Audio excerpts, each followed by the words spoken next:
The dominoes are about to start falling. Let me explain. Good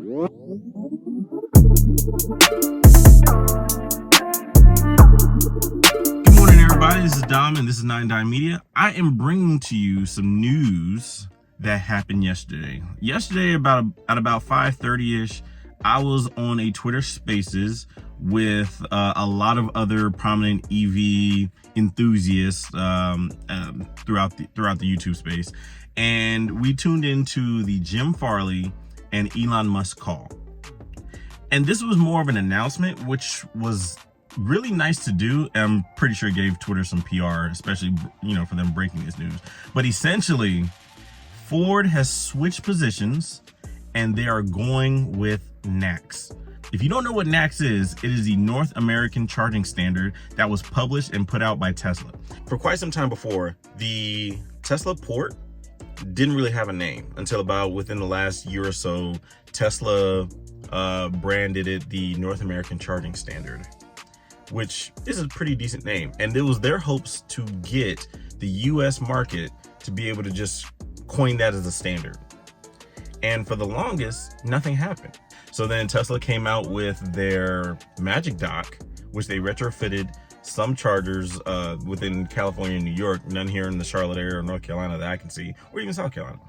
And, they came out with a Magic Dock, and that was supposed to be kind of the answer to kind of help out and whatnot. But now, after the Twitter Spaces yesterday, the automakers are going to start lining up. But I'm not going to say it's going to happen like super soon. We got Ford, you have Ford buy into it. So now I think it's now on the implementation part for the others to start saying, okay, well, I think we're going to do it too. It's always a smart move. I've been a big proponent for Lucid and Rivian to switch over to NACS because they don't have, I think people want their products. It's just when you get to the charging, if you have to rely on third-party charging, it's not the best, and it's not the best thing for you, honestly, because it's going to ruin the experience. If you're not just driving in and around town or close to home where you can go home and charge and use it every day, when you get to road trips, it's a little bit different because now you're relying on third-party chargers that's been put out there, like EVgo, Electrify America, and ChargePoint, and whoever else is out there. You're relying on them to work, and we've seen within the last year and a half that their chargers aren't always up. So I'm sorry, I'm sniffing. My allergies are getting to me. But yeah, so now that Tesla is going to allow Ford onto their supercharging network, that is very big and proves a lot of value for Fords now, like the F-150 Lightning, the other cars that Ford is getting ready to come out with. I believe they have somewhat of an Explorer or some other platform that they're going to be coming out with soon. With and it's in 2025 that they're going to start putting the chargers into it natively. But for the cars that they currently have now, the Mach-E and the Ford F-150 Lightning, there will be an adapter that you can use in order to charge your car at a supercharger. The Twitter Spaces was really cool. It was very impromptu, nothing scripted, and that was something that I actually liked. That was really nice. And what was cool about it is it was off the cuff. It felt very off the cuff, like me calling my friend and saying, hey man, I want to talk to you real quick.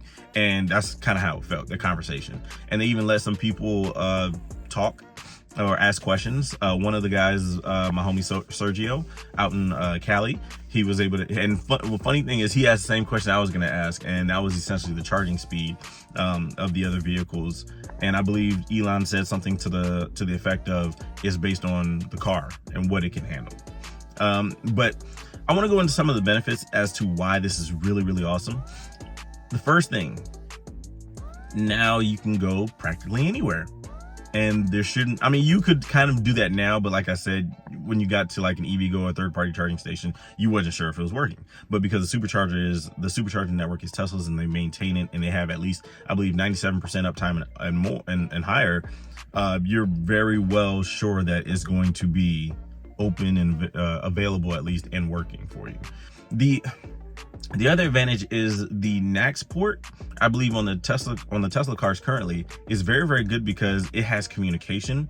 It has some sort of communication in it where the car is able to talk to the charger effectively. And Tesla's been doing this for quite some time, and they haven't had any cars that brick at a supercharger, which is really good because you have to have that connection there.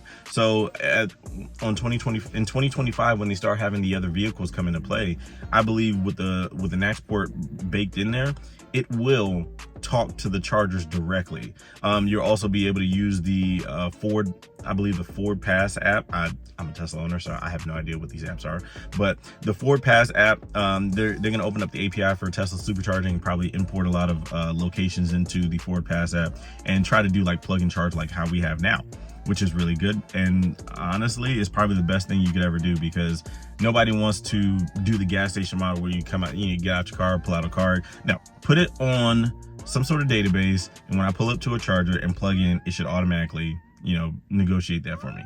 I shouldn't have to do that. We're in 2023. I know we said we were gonna have flying cars, but that's not the case. So this is the next best thing. The another advantage that I see is that Tesla's just going to open more superchargers. Like at this point, supercharging is going to be the absolute standard across the US. Third-party charging is dead. I'm pretty sure it's dead now, because that was the nail in the coffin. And Tesla's going to make quite a bit of money. Now, my question is, how are they going to price the supercharging prices for these other vehicles? Will they have the same pricing as Tesla, or are they going to have separate pricing? I hope separate pricing, because that's the only advantage that we as Tesla owners have left. Now, the other thing is that Tesla is now like a big power distribution company, and I believe their business as far as solar panels and mega packs and all that is going to be absolutely taking off, and it's going to be through the roof.